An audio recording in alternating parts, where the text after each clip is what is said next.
kasih Kristus yang menguasai kita. 1 Yohanes 3 ayat 14 berkata, kita tahu bahwa kita sudah berpindah dari dalam maut ke dalam hidup, yaitu karena kita mengasihi saudara kita. Barang siapa tidak mengasihi, ia tetap di dalam maut. Salah satu bukti kita lahir baru ialah kita mengasihi sesama anak Tuhan. Tadinya kita membenci seseorang oleh karena hati kita masih dikuasai oleh manusia lama yang tidak memiliki kasih Tuhan. Tetapi ketika kita lahir baru, kasih Tuhan atau kasih agape dicurahkan oleh Roh Kudus ke dalam hati kita, sehingga kita dapat mulai mengasihi sesama kita. Jadi bukti dari kita lahir baru bukanlah karena kita menjadi anggota gereja atau menjalankan tata cara ibadah Kristiani, walaupun itu semua adalah hal yang baik. Tetapi kita telah berpindah dari maut kepada hidup karena kita mengasihi saudara-saudara kita. Betapa pentingnya kita mempraktekkan kasih agape yang telah dicurahkan Tuhan ke dalam hati kita ketika kita lahir baru. Roma 5:5 berkata, dan pengharapan tidak mengecewakan, karena kasih Allah telah dicurahkan di dalam hati kita oleh Roh Kudus yang telah dikaruniakan kepada kita. Tuhan Yesus memberi perintah supaya kita saling mengasihi. Yohanes 13 ayat 35 berkata, dengan demikian semua orang akan tahu bahwa kamu adalah murid-muridku, yaitu jikalau kamu saling mengasihi.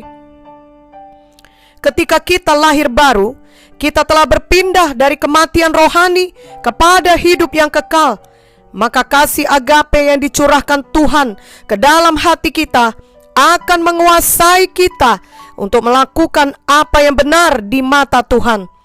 2 Korintus 5 ayat 14 berkata, sebab kasih Kristus yang menguasai kami, karena kami telah mengerti bahwa jika satu orang sudah mati untuk semua orang, maka mereka semua sudah mati. Kasih Tuhan dapat membaharui dan mengubahkan hati kita yang keras sekalipun. Jika kita membiarkan kasih Tuhan yang menguasai hati kita, maka kita tidak akan berbuat hal-hal yang kita lakukan ketika kita belum lahir baru. Ketika kita lahir baru, ada yang berubah di dalam kita. Kita menjadi kejadian baru, yang lama telah berlalu. 2 Korintus 5 ayat 17 berkata, jadi siapa yang ada dalam Kristus, ia adalah ciptaan baru, yang lama sudah berlalu, sesungguhnya yang baru sudah datang. Kita berubah menjadi pribadi baru, menjadi seorang yang lain daripada kita sebelum lahir baru. Ketika kita lahir baru, keadaan rohani kita berubah seluruhnya. Itu sungguh berbeda dengan ketika kita belum lahir baru, di mana kasih agape tidak ada dalam hati kita.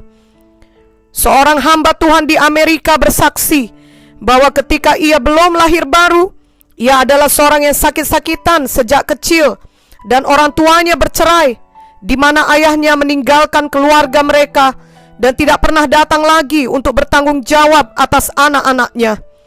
Ia dan saudaranya sering dibuli oleh teman-temannya, sehingga ia bertumbuh menjadi seorang yang benci kepada semua orang. Ia menjadi seorang yang ganas dan suka memukuli semua orang yang tidak disukainya. Ia bahkan telah berjanji dengan abangnya untuk kelak kalau sudah dewasa, mereka akan mencari ayah mereka dan membunuhnya. Ia selalu berkata, siapa saja yang menyakiti hatinya akan ditandainya, dan ia tidak mau lagi bicara atau bertemu dengan orang tersebut seumur hidupnya. Ia hidup dalam kebencian dan dipenuhi keinginan untuk membalas semua kejahatan orang terhadap dirinya.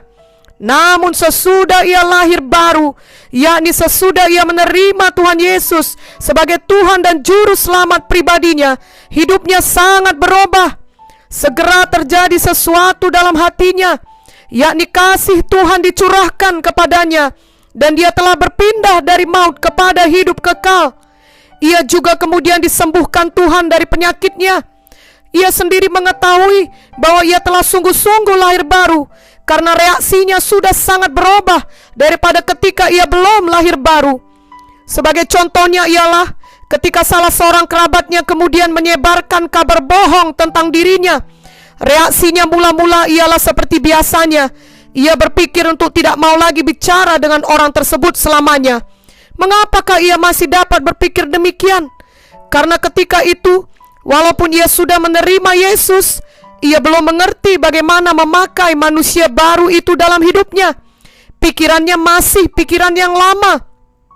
Efesus 4 ayat 22-24 berkata, yaitu bahwa kamu berhubung dengan kehidupan kamu yang dahulu harus menanggalkan manusia lama yang menemui kebinasaannya oleh nafsunya yang menyesatkan, supaya kamu dibaharui di dalam roh dan pikiranmu dan mengenakan manusia baru yang telah diciptakan menurut kehendak Allah di dalam kebenaran dan kekudusan yang sesungguhnya.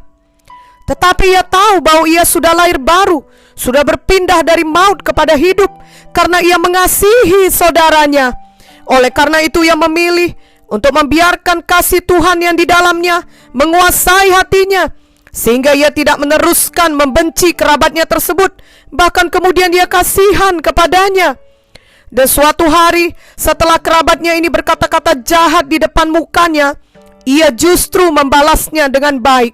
Ia berkata kepada kerabatnya ini bahwa ia mengasihinya dan ia rela untuk menolongnya. Akibatnya kerabatnya ini minta maaf kepadanya dan bahkan minta didoakan olehnya. Sejak kejadian itu, hamba Tuhan ini semakin mengerti betapa pentingnya ia tidak membiarkan kehendak daging manusia lama yang menguasai pikirannya.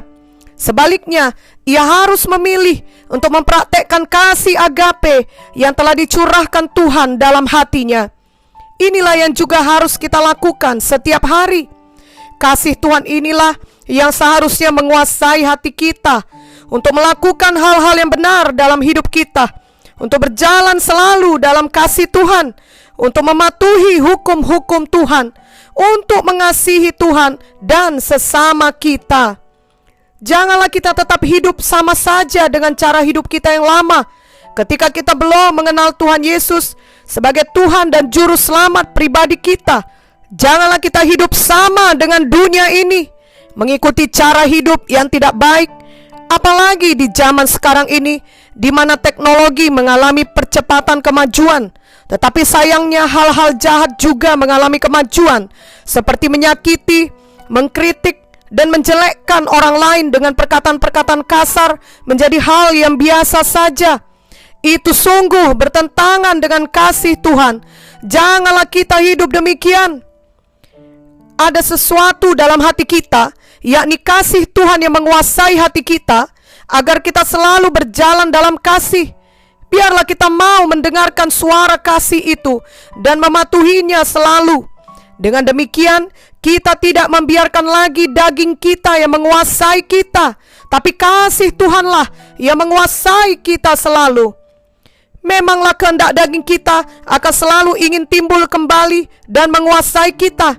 Semua manusia akan selalu cenderung berpikir untuk kepentingan dirinya sendiri, kebenaran dirinya sendiri, dan kenyamanan dirinya sendiri.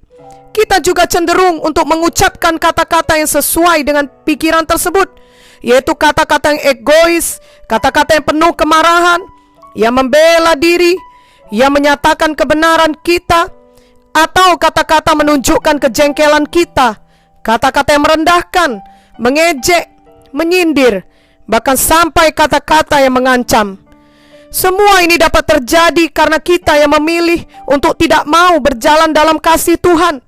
Kita mau tetap dalam kehendak daging kita sendiri, maka tindakan kita juga tidak menyatakan kasih, melainkan tindakan kita adalah tindakan yang mementingkan diri sendiri, agar kehendak kita saja yang terlaksana. Itu sebabnya kitalah yang harus selalu memilih untuk membiarkan kasih Tuhan menguasai kita. Kasih Tuhan dalam hati kita akan menggerakkan kita untuk selalu bertindak atau berjalan dalam kasih. Rasul Paulus berkata bahwa ia masih bergumul dengan kehendak dagingnya, tetapi ia membiarkan kasih Tuhan yang menguasai dia. Ia berkata dalam 1 Korintus 9 ayat 27, Tetapi aku melatih tubuhku dan menguasainya seluruhnya, supaya sesudah memberitakan Injil kepada orang lain, jangan aku sendiri ditolak. Paulus yang adalah seorang rasul luar biasa, tetapi masih harus melatih diri dan menguasai kehendak dagingnya untuk selalu hidup dalam manusia baru yang berjalan dalam Roh Kudus. Dengan perkataan lain, ini berarti Paulus pun tetap harus melatih dirinya untuk berjalan dalam kasih Tuhan. Maka kita semua, siapapun kita, juga harus melatih diri kita tiap-tiap hari untuk membiarkan kasih Tuhan menguasai kita, agar kita berjalan dalam kasih Tuhan tersebut dan bukan berjalan dalam kejahatan yang menyakiti orang lain, merendahkan orang lain, melukai orang lain, atau yang membalas orang lain setimpal dengan kejahatannya. Itu semua adalah kehendak daging manusia lama yang harus kita tolak dan matikan. Memang kita harus selalu mematikan kehendak daging kita, oleh karena pada saat kita lahir baru, roh kita yang menjadi baru, tapi pikiran dan tubuh kita masih ingin melakukan hal yang lama. Kita perlu berbuat sesuatu terhadap tubuh dan pikiran kita. Roma 12 ayat 1-2 berkata, "Karena itu saudara-saudara, demi kemurahan Allah, aku menasehatkan kamu, supaya kamu mempersembahkan tubuhmu sebagai persembahan yang hidup, yang kudus, dan yang berkenan kepada Allah. Itu adalah ibadahmu yang sejati.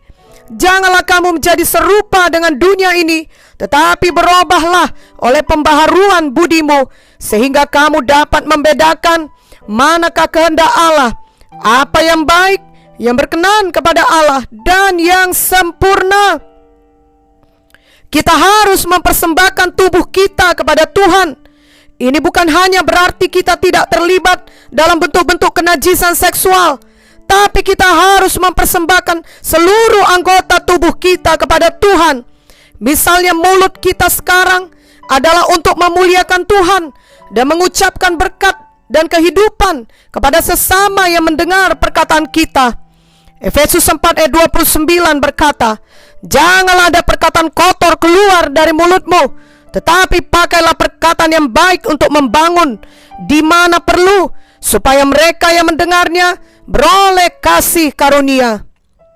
Kita juga harus membaharui pikiran kita dengan firman Tuhan setiap hari, dan menjadi pelaku firman Tuhan dengan mematuhi firman Tuhan senantiasa. Kita membaharui pikiran yang lama dengan pikiran baru yang sesuai dengan firman Tuhan. Kemudian kita hidup dan bertindak sesuai dengan pikiran yang baru tersebut, dan tidak lagi melakukan kehendak daging kita yang lama. Jika kita mengasihi Tuhan, maka kita akan selalu patuh kepada firman Tuhan yang telah kita percayai. 1 Yohanes 5 ayat 1-3 berkata, "Setiap orang yang percaya bahwa Yesus adalah Kristus lahir dari Allah, dan setiap orang yang mengasihi Dia yang melahirkan, mengasihi juga Dia yang lahir daripadanya. Inilah tandanya bahwa kita mengasihi anak-anak Allah, yaitu apabila kita mengasihi Allah serta melakukan perintah-perintahnya. Sebab inilah kasih kepada Allah, yaitu bahwa kita menuruti perintah-perintahnya. Perintah-perintahnya itu tidak berat." Jadi ketika setan membisikkan adalah sangat berat untuk berjalan dalam kasih, jangan dengarkan tipu daya setan. Perintah Tuhan tidak berat. Hidup dalam kasih Tuhan adalah hidup yang justru membebaskan kita. Bila kita berada dalam satu situasi di mana kita diperlakukan tidak benar dan kehendak daging kita mau segera membalas, izinkanlah kasih Tuhan menguasai kita. Jangan ikuti kehendak daging kita atau hawa nafsu kita tersebut. 1 Petrus 1 ayat 14 berkata, "Hiduplah sebagai anak-anak yang taat, dan jangan turuti hawa nafsu yang menguasai kamu pada waktu kebodohanmu." Marilah kita membaca juga Yehezkiel 11 ayat 19-20 dan Yehezkiel 36 ayat 26-27. Aku akan memberikan mereka hati yang lain dan roh yang baru di dalam batin mereka. Juga aku akan menjauhkan dari tubuh mereka hati yang keras dan memberikan mereka hati yang taat, supaya mereka hidup menurut segala ketetapanku dan peraturan-peraturanku dengan setia. Maka mereka akan menjadi umatku dan aku akan menjadi Allah mereka. Yeskiel 36 ayat 26 sampai 27. Kamu akan kuberikan hati yang baru dan roh yang baru di dalam batinmu, dan aku akan menjauhkan dari tubuhmu hati yang keras dan kuberikan kepadamu hati yang taat.